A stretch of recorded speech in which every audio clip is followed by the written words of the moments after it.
So we're gonna, the topic of the sermon is secondhand conversation. You may say, what is secondhand conversation? Secondhand conversation is similar to just being in a room full of smoke with chain smokers, or just being in a room full of smoke or a car with weed smokers. And vicariously, the scent will attach to you, or the effects of the smoke will affect you, just the same as a conversation that you probably don't need to be involved in. So you can say that it doesn't affect you, you can say that it doesn't matter, but you are entertaining it, and it is in your presence, and you are exposed to the conversations that are negative. It would be a different story if the conversations were positive. I would not be up here preaching. But if you're around secondhand conversation that is negative, it can be detrimental to your life. So the effects of conversations can have either a positive or a negative effect. Protect your ear gate. Protect your ears from the harmful things that will present itself through conversation. You may think that people are not listening, or I'm not influenced by what others say. But why? The question is, but why be in an environment that produces a negative vibe, which leads to detrimental outcomes? I know some people will be exposed to negativity, and you would say, or have a healthy conversation and say, it doesn't affect me, I have a mind of my own. It doesn't affect me because I think on my own and for myself. Whatever said would not enter and affect anything that I do. But one key thing about conversation and you being around it is the essence of exposure. If you are exposed to something, if you like it or not, you will take it in if you are listening. Not saying that you hear something and listening are totally different, but both enter your ears. The truth of the matter is that someone who smokes can smoke in the same room that you are in, and you can receive the similar amount of toxins as the carrier of the cigarette. And this leads to secondhand conversations, which you and the carrier will have detrimental long-term effects. Effects that can be bitterness, effects that can be angriness, and eventually turn into a cancer. Just like smoking a cigarette, it turns into a cancer. It grows into something that is not supposed to be there, and something that can be detrimental to your life. Can I get an amen to that?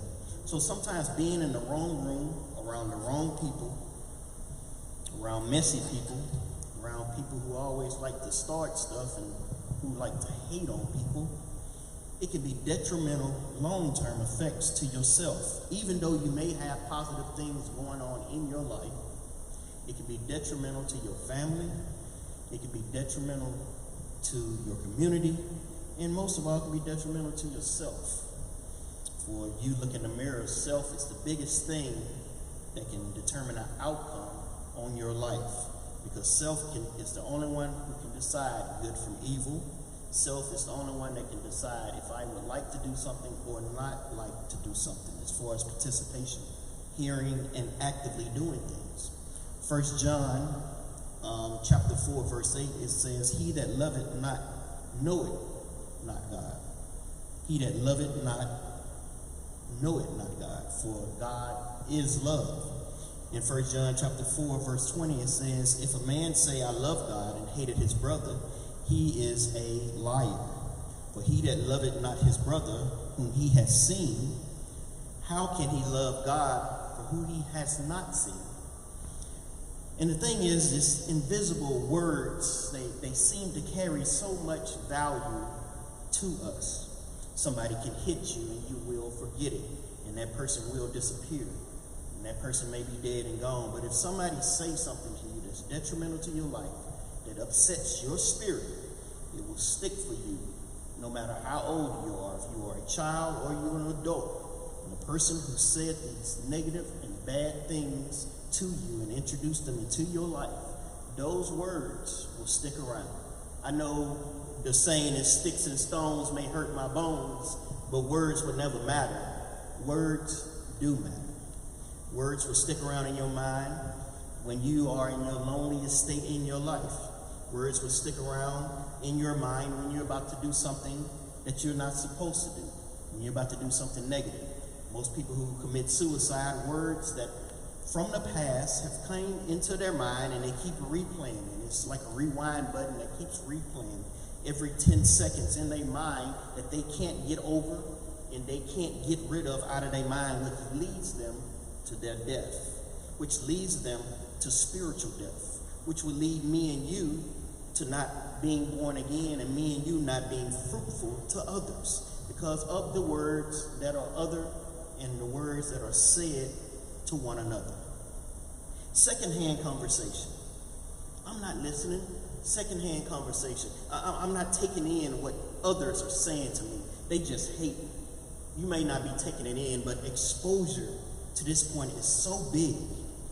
Exposure to this point is something that can hurt us or something that can help us.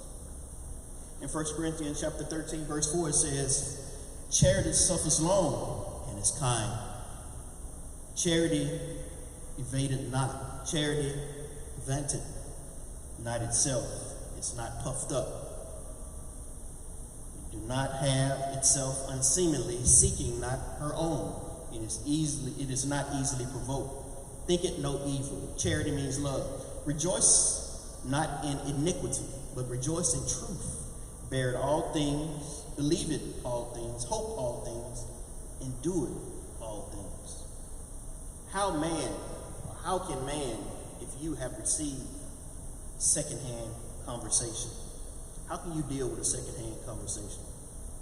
Now, this thing about secondhand conversation, it can be a thing of two folds. You can have the negative portion and you can have the positive portion.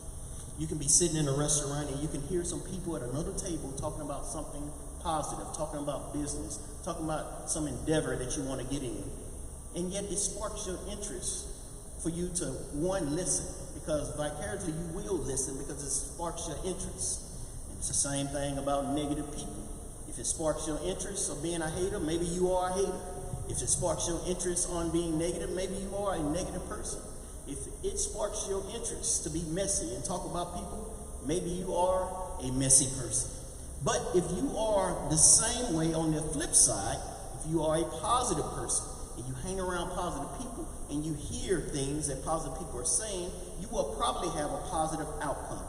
Now, hanging around the right people with positive attitudes will also change your life to be better.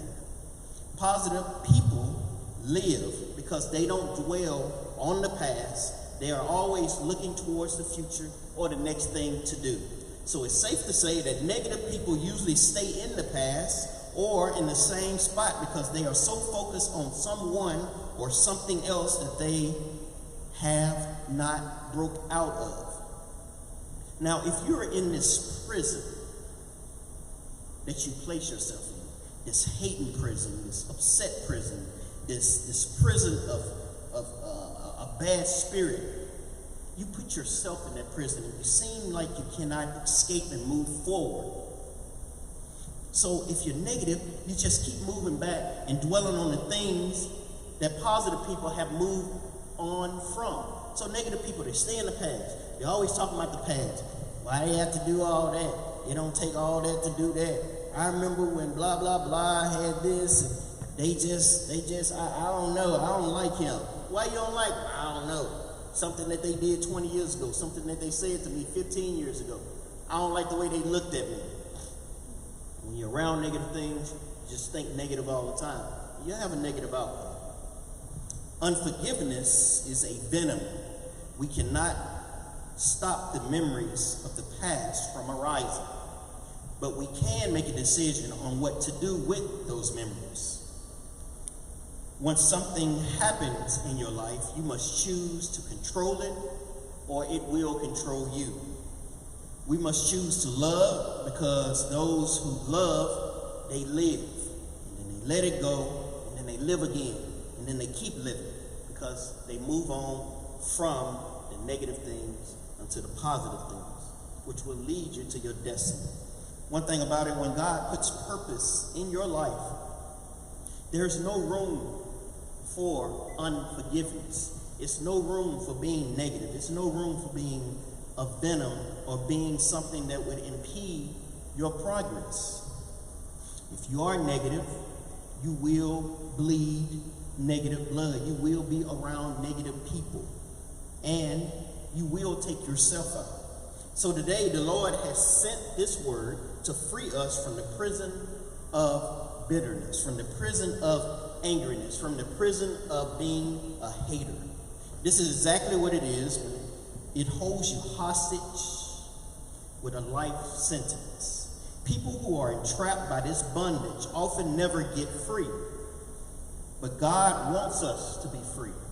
For if the Son sets you free, you will be free indeed.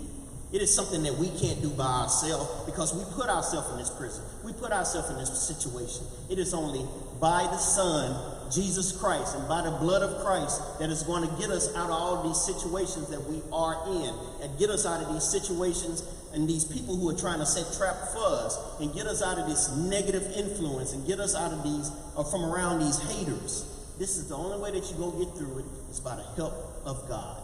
You start thinking that self will make you elevate and rise above things that are negative or things that are pulling you down and putting chains on you. It's hard when you don't have the key to get out of those chains. But the key to get out of those chains is giving your life to Jesus Christ. So while you are a resident of the Hater Hotel, you will never be able to break out of that internal prison in your mind. Bitterness and angriness is a result of hoarding, keeping old, unimportant stuff anonymously in your heart. And over a period of time, it becomes poisonous. It's unforgiveness harbor. Have you ever seen a TV show, Hoarders? Everybody's seen that show. When you enter the house, it's usually like, oh my gosh, look at all this stuff. And then you get that face like, ugh. How can these people live like that? If you can only look in the minds of some of the people that you're around, even if you can look in the mind of yourself or somebody can see your mind, people will run from you and they'll get that face on themselves. Why you got all this stuff in your mind? Why you carrying around all this hate? Why you carrying around all these things that you should have been gotten rid of? Why you thinking about your ex-boyfriend? You talking about he hurt you about this? Why you talking about her, talking about she hurt you about this in this situation when you moved on to the next person? But what you actually done, you've hoarded all of these relationships, and then you get in bed with your husband, and then you might as well make room for your ex and the ex before that who hurt you, and the one who hurt you before that, because guess what? He hurt me because he cheated on me, you guard it. He hurt me because he took something from me, you guard it. And you keep carrying all this stuff with you and hoarding all this stuff around. God's saying you need to get rid of it. You're holding on to things that you should have got rid of a long time ago. You're holding on to stuff that you will not let go, and it's ruining your space to think and limiting your capacity to grow. Your mind and heart is the same way those people, houses are. It may seem normal to you as to every hoarder. They can hoard stuff everywhere, and they have stuff everywhere. They can step over, they can walk through their house probably blind because they can step over and they used to, that's their normal. But to God and to everybody else who you've been hurting in your life and you've been negative to in your life, this is not a normal thing that goes on in our life. You being a hoarder of negative things, a hoarder of being hateful, a hoarder of being angry at everybody. When you start hoarding all this resentment towards people, you will not advance and you are not a purposeful person. You are limiting yourself. Because this is your new normal, hoarding all this stuff, carrying all this stuff that you should have let go years ago. The things that hurt you and made you depressed, you should have let go years ago. The things that make you want to be suicidal, pull all your hair out, you should have let that stuff go years ago. That job that you probably should have walked off from years ago, you should have left it in the past. This is a new you. God is trying to bless you. But in order for God to bless you, you have to let these things go. Someone may get a sense and they show you that you're exposed to negativity and secondhand conversations. And it's led you to this junction of conflict in your life. Should I get rid of this? Should I move forward? Whenever you're having conflict, you're stuck in a place. You cannot move. You cannot advance. You can't go backwards. You can't go forward. You're just stuck on an indecision because you are hoarding all these things that are limiting your capacity to think. Now, should I keep my friends? This is stuff that I'm holding on to. For maybe your parents told you something wrong when you were young, or your ex when you were dating planted a negative seed in your mind and told you that you're too ugly, you're too big, you're not enthused enough, you're not hardworking enough, and you if they put something in your mind, you just hold on to it. You can't get rid of it. You're in the mirror trying to fix that thing that somebody said 10 years ago. When the person in front of you is telling you positive things, you're beautiful, you're great, you're hardworking, I love you, I have all these feelings for you. But you can't look over, you're looking over him because you're still stuck in your past. You cannot move forward. You can't move forward in business when you're holding on to past relationship. Oh, Leroy did me wrong when he beat me out of so much money. So everybody that you meet, you all tight in business and nobody want to do business with you. You know, you holding on to stuff and you can't advance on deals because you're stuck on if this may happen or if this may happen. You can't move on in your life when you have and you're hoarding things that you shouldn't be hoarding. Should have been got rid of it years ago. You keep holding on to stuff, it's going to make you bitter. Man, bitterness. You ever tasted something bitter? It'll evoke you to make a face of disgust. This is how it is when you're around bitter people. And they make you have a distaste in your mouth. And that group of people, they all look busted and disgusted that you're hanging around. All them haters, they all look the same. Up there sticking their lip out, giving you that evil side eye. All that squint. Ooh, I can't stand him. Don't you see a hater from a mile away, a complainer from a mile away? They always got their eyes squinched. They're always doing this. They're always tapping their foot. They're always in their group agreeing with one another about some negative stuff or about some things that are not even relevant to today. They always got their little group. Either always their little crazy self. They just crazy. You can look at that group from a mile away. They not happy. It can be a group of receding hairline group. That's them over there. They mad at them because they got hair. You can have a group full of people who are chicken heads. They're sitting there beating their hair itching. They put all that doggone glue in their hair, and they mad at the people who done went natural over here.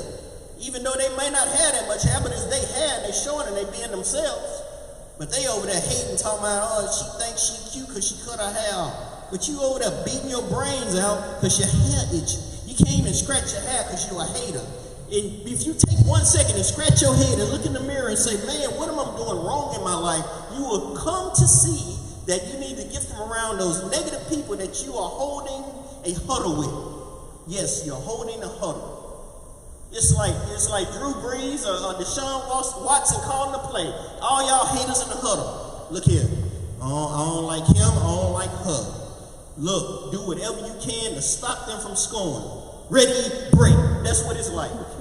Everybody like this. With them haters like in your life, they be on the phone, they be on three-way, they be on FaceTime, they be on conference time, they be talking about you, your mama, your grandma, and everybody else. And it ain't some nice words. They be talking about everybody. Can you believe that? And if they turn that energy around and turn it into a positive thing and get together and say, well, let's build a business. Let's talk about some things, how we gonna help one another. Let's talk about how we gonna get sister so-and-so some that good weed, you know. Let's take her to my hair salon. Let's take her to my nail salon. Let's tell him about some stem cells that may help him, some Rogaine that may help him grow his hair back. Let's get him the best toupee of his life. Matter of fact, let's make him go bald head and put an earring in his ear, make him look like Shaft, make him dress in black. Why don't you help people instead of talk about people in their life? Quit holding on to something that's gone. Exodus 15 and 22 is Moses. It's a story about Moses. Moses brought Israel from the Red Sea. They went out into the wilderness of Shur. They went 3 days into the wilderness and found no water. And they came to Marah, They could not drink of the waters of Marah, for they were bitter. Therefore, the name of it was called Marah, because the waters were bitter. And 24 reads, and the people murmured against Moses, saying, what shall we drink? And he cried unto the Lord, and the Lord showed him a tree, which when he had cast into the water, and the waters were made sweet, there made for them a substitute and an ordinance, and there he proved it. Some people face, or they're in the face with the bitter waters of Marah in their lives. They are thirsty, but all life has delivered them to is bitterness. So they go to this water. They just left the Red Sea. They've probably been marching a long time. And then they get to, you ever seen something where you just think it's so good on the other side of the fence? That's what this is about. This is exactly what it's about. They cross the Red Sea. They expect some great things. And you ever seen a person who's thirsty? Thirsty in business. They would do anything to cheat and get ahead. Thirsty in looking for a man or a woman. You ever been around some thirsty people? They would do anything to get a man. They'll flash a little something to get a man. But the thing about, the thing about being bitter and being thirsty, when you're thirsty, you're only thinking about quenching your thirst. And it may not be good, but that water looked good from far off. Until you get up to the water and take a drink of it, you'll see how bitter it is. And that's how you meet when you meet people in relationships and you meet new groups. They look good from far off, but when you get up on them and you begin to get a taste of their personality, get a taste of their integrity, you start seeing how bitter they are. But God has an answer for this bitter water. God has an answer for this bitterness and for this angerness that's in your life. God has a tree that he threw out in the water to make that water sweet again, to make that water tasteful. Just like Jesus had that tree that he hung on that made our lives tasteful again, that we had a problem with, when we were having all the destruction in our life, when we were going through all the hell in our life. For his stripes we are healed, and by he was wounded for our iniquities. This tree was thrown out in the waters of our life to make it better. This is what God has done for us. He's thrown that tree out into our lives to make it a whole lot better. And to stop all this bitterness. Everybody always mad when they follow a leader and, they say, oh, Moses, you just delivered us to bitterness. No, you deliver yourself to bitterness. I heard T.D. Jakes say once, he said, God don't make tables and chairs. God only make trees. So you make what you make out of your life, but he will give you the resources to do so. Just like the resources to have a rightful mind to just be quiet sometime and just listen. To have a right mind to be kind sometime and not evil. God will bless you with this patience if you ask him. But God has a tree that's nearby that will sweeten your bitterness. Now notice this tree wouldn't normally sweeten the water. But that's how God works. He will use what normally makes life bitter to do something sweet in your life. Get ready for sweeter days in your life. For your bad days are in your past. I want you to look forward to the future. Get away from all them haters that are in your past. I want you to look forward to owning a business and get away from employment in your past. I want you to get and look forward to having a healthy relationship in your household. And look at that bad relationships and you look back and say, get behind me, Satan. I don't need you in my life right now. For sweeter days are ahead of me now. You may look back at your bank account when you see all them zeros and you go swiping your card praying that it go through and you have insufficient funds. For your sweeter days are ahead of you, for you need to look forward and forget about your past. When we look closely at it, it brings my mind back to Calvary. And God used a tree to make our lives sweeter. Thank God for the cross. Thank God for dying on the cross. Thank God for sacrificing his son for us from the cross. Because, boy, if he wouldn't, we would have a bitter life. We will have some hard times. We will have some trying times. We will have some tempting times. Not saying that you are now. God has given us and equipped us with all the resources in our life, but we got to ask God to use these resources, to make us smart enough to use it and how to use these resources. We have to be smart, people. Not saying that we won't go through hell. Not saying that we won't go through some hard times. But in order for us to avoid all the negative things and avoid this secondhand conversation, we got to stay focused and prayed up. Stay away from all this negativity. If you hear it, walk away from it. Don't participate in it. Participate in only the positive. They start talking negative. Tell how good God has been to you. They start talking about, man, I don't like them because I like them because Jesus died on the cross. He saved my soul. Oh, yes, I'm blessed and highly favored. Use the words that your grandma used and your auntie used and that old lady at work, when you ask her, hello, she just say blessed and highly favored because she know that she probably was a demon in the past and she was probably around all that negative stuff. That's why you probably be like, she ain't got to be saying all that. But for her, she probably do have to say all that because something negative will probably come out of her mouth if she don't. The doors of the church is open.